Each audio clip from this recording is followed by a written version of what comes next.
Nightcast. Stephen Lloyd Gilbreth brings you the current news from the world today and how it relates to Bible prophecy. Understanding the end-time events leading to the peaceful world tomorrow. Ladies and gentlemen, Stephen Lloyd Gilbreth. Good evening, friends, and welcome to this October 23rd, 2014 edition of Nightcast. Tonight, police in Canada have released video showing how a lone gunman stormed into Canada's Parliament yesterday. Minutes before the 32-year-old man had shot dead a soldier at Ottawa's War Memorial near Parliament. We have a second video related to that. First, for our opening news report, this video. The video that you'll see is the scene at the entrance to the parliamentary precinct on Elgin. You'll see individuals who seem to be recoiling westward down the street from the incidents at the memorial. You'll see shortly a vehicle pull up.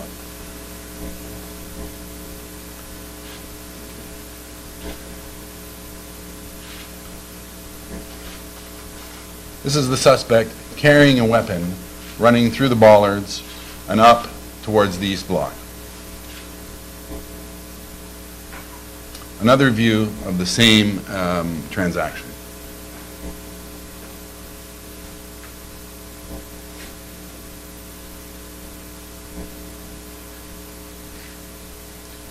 Again, the individual seemed to have recoiled or backed away from the disturbance at the memorial.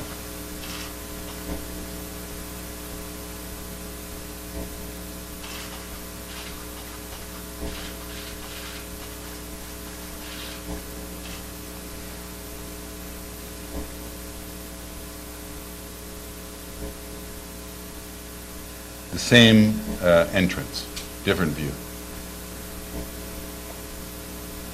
As I'll mention in the pause here, the gunman you see running there was not on a list of known high-risk travelers, but had links to extremist Circle indicates elements. the car as it approaches.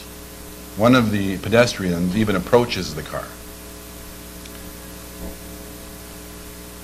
As the suspect exits bearing his firearm, people run away. You'll see now the view to the East Block.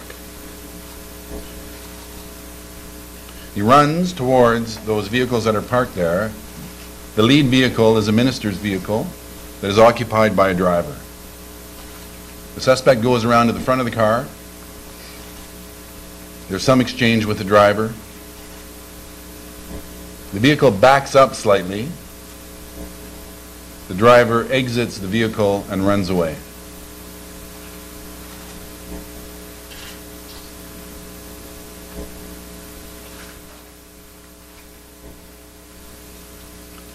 The suspect then drives towards Center Block.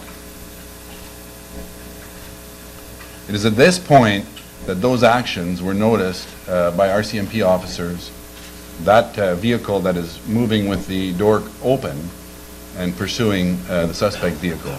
So you see the green bus that goes by, one RCMP vehicle, the second RCMP vehicle, there'll be a third. You'll be able to see the suspect run in to the Center Block. Our officers are in pursuit. I can tell you that as he gets to the door of the Center Block, there's an exchange of gunfire with the House of Commons security officers. Our officers back up slightly as that shooting takes place and then pursue him inside. Another view of the vehicle, the minister's vehicle approaching Center Block.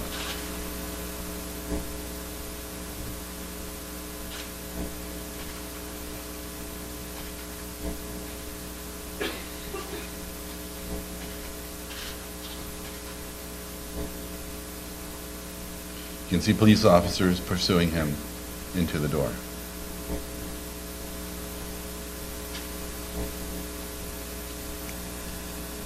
Friends, related to this incredible incident is another one that we have a second video on. The suspect has been named. You'll hear his name. I think you'll hear it in the second video. I have it for you if they don't mention it. Had the man had recently applied for a passport and intended to travel to Syria. At a news conference today, Royal Canadian Mounted Police Commissioner Bob Paulson described the man as a Canadian-born petty criminal with possible dual Libyan citizenship. Mr. Paulson said that the suspect, whose first name is spelled Zehaf-Bibeau, I guess that's Zehaf-Bibeau, was not among the 90 individuals known to Canadian security forces as a high-risk traveler, contrary to earlier reports, nor was he linked to the Muslim convert who, on Monday, killed a Canadian soldier in Quebec in a hit-and-run attack. Zehaf-Bibeau was an individual who may have held extremist beliefs, Mr. Paulson says. Let's watch the video related to this.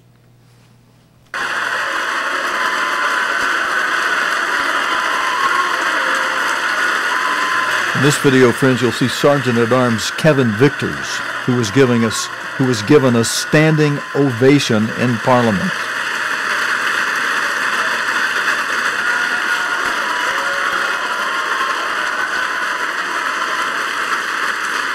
This is from video earlier today.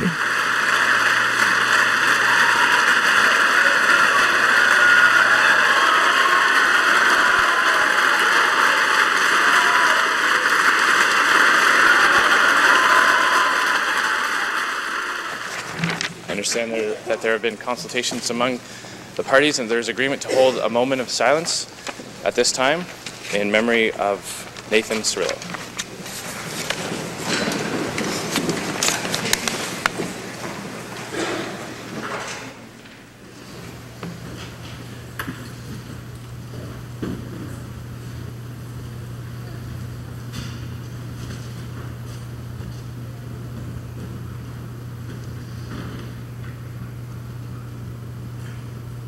This is not a happy day for everybody.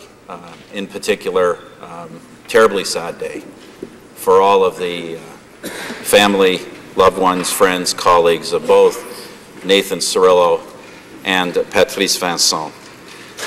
On a vu des photos de ces beaux gars. We have seen photos of those lovely men. Pictures of these beautiful guys, as Don Cherry would say. And our hearts really are with all of them. We are so fortunate to have people like this. The past couple of decades has, we see across the world increasing places where the planet is descending into savagery. And there are people who, every day of their lives, stand on guard for this country and for all of us.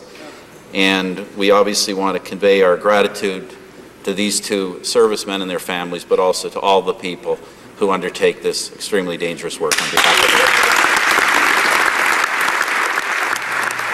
the And friends, there's a point, I think worth noting. As the speaker said, the planet is descending into savagery. And that's probably the most significant incident of worldwide savagery events happening at this time. Well, at this same time, the EU leaders agree that CO2 emissions must be cut.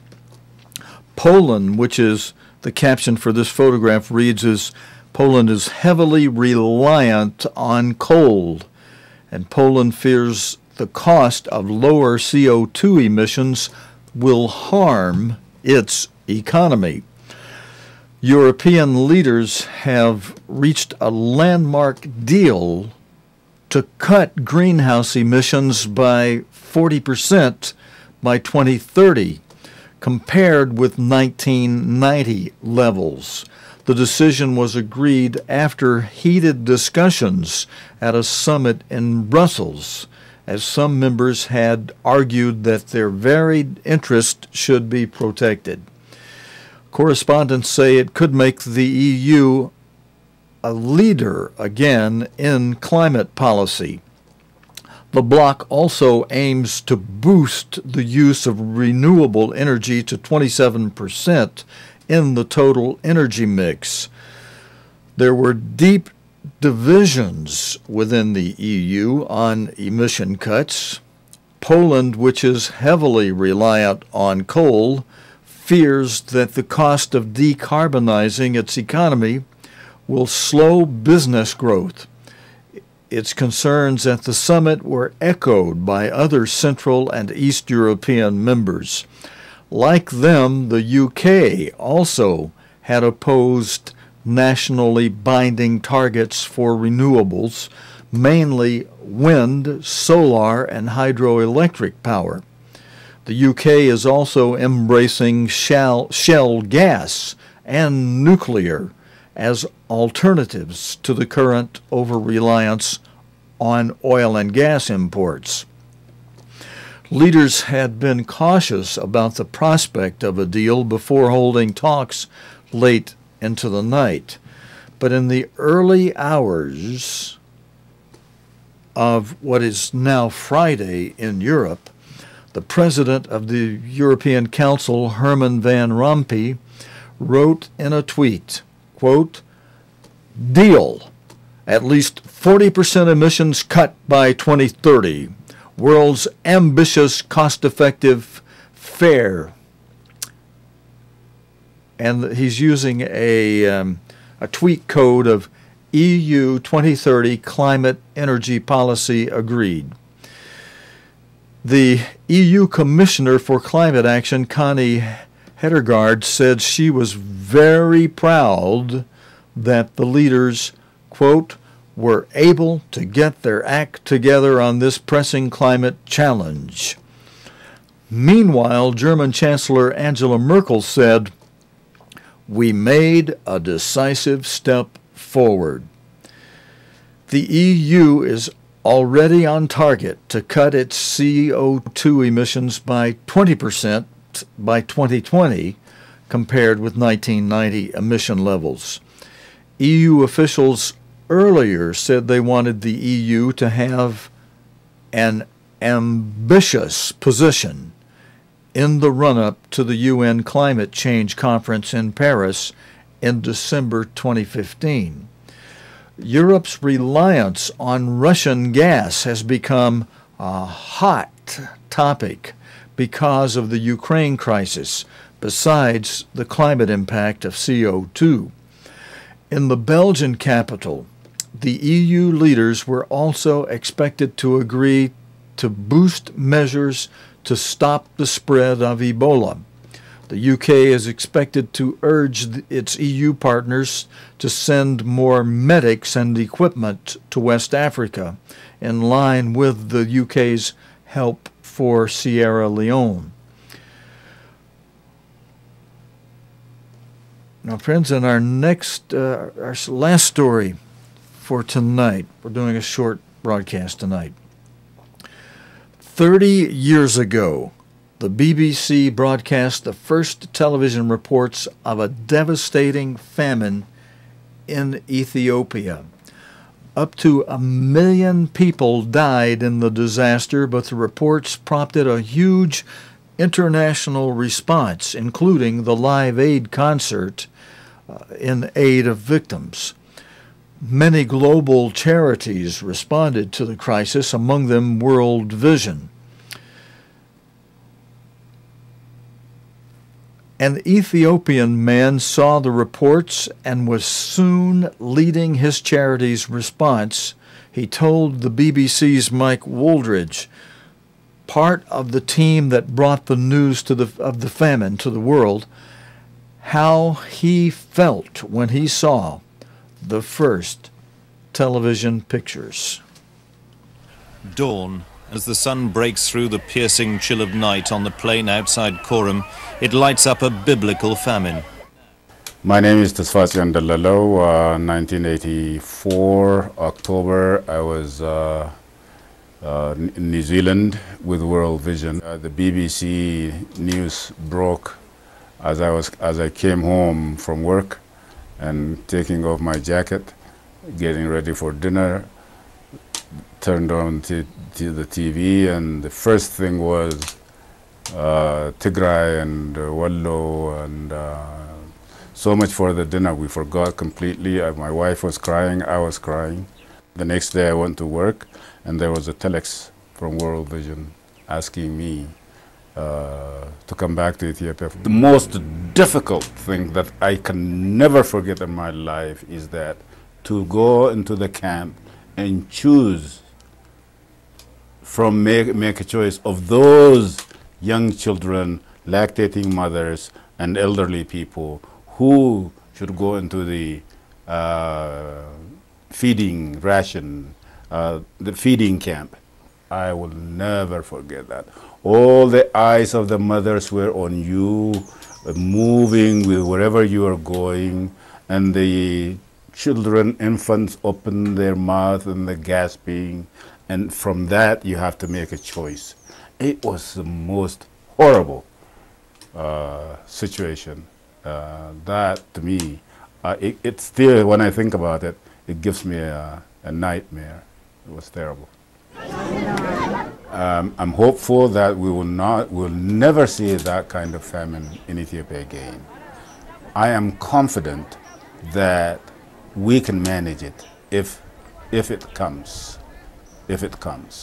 because there's more infrastructure now available, and more communication doors are open, and people know what to do and when to do, and so therefore I'm very hopeful and very, very, very confident.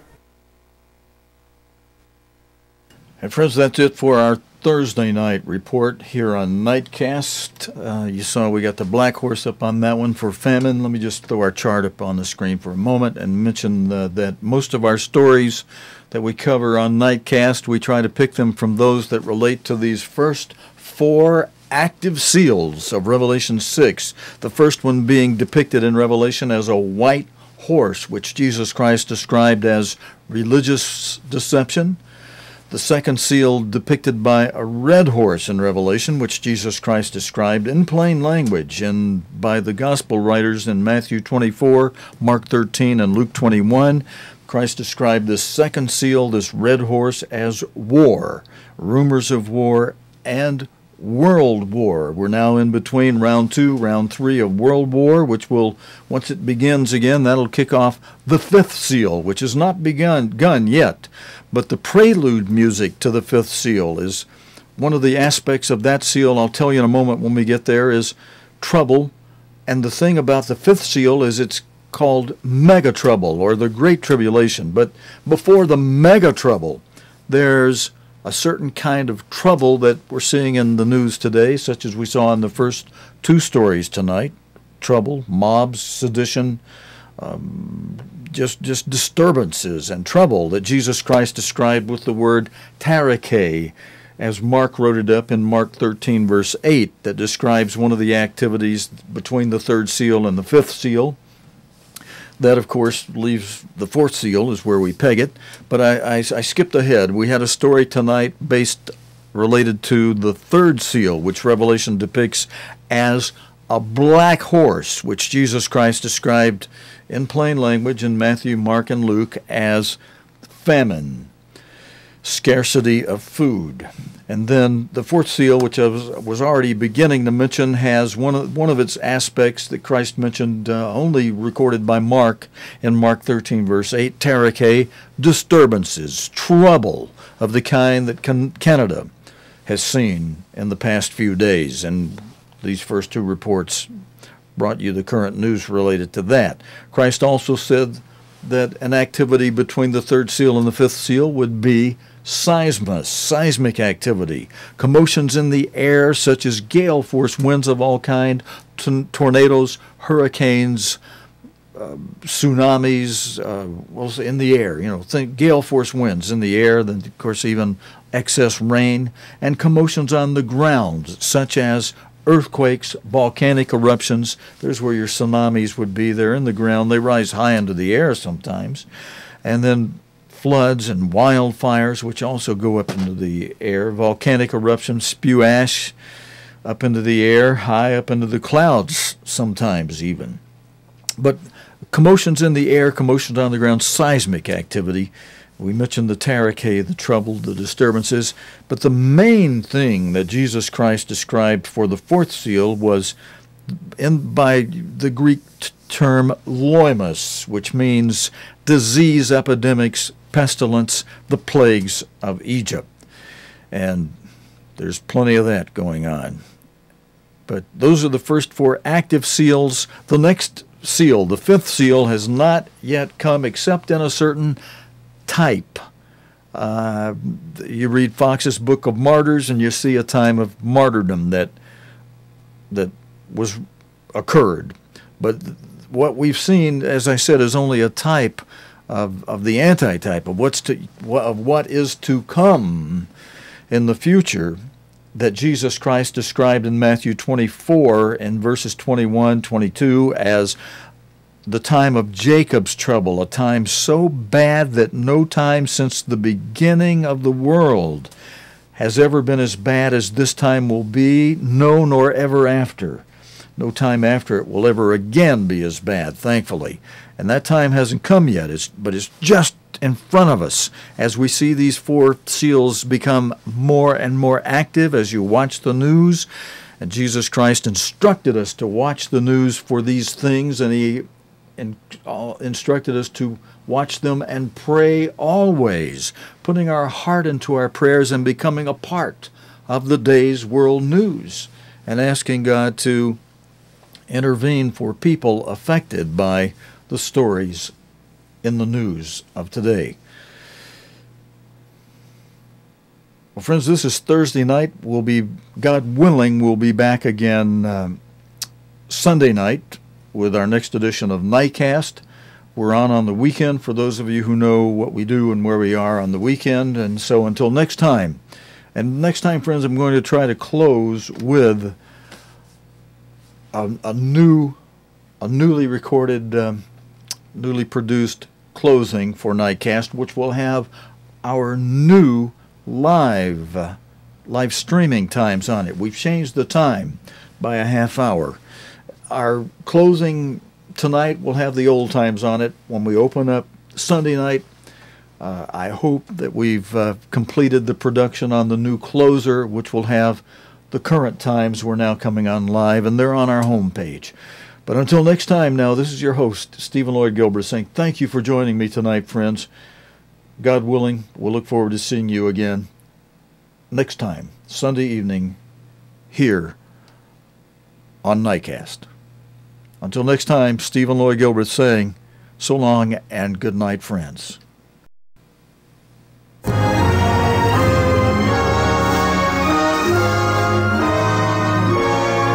You have been watching Nightcast with Stephen Lloyd Gilbreth. Nightcast can be seen Sunday through Thursday nights here on cogtv.org. Tonight's program is also available anytime on demand in the cogtv.org video archive.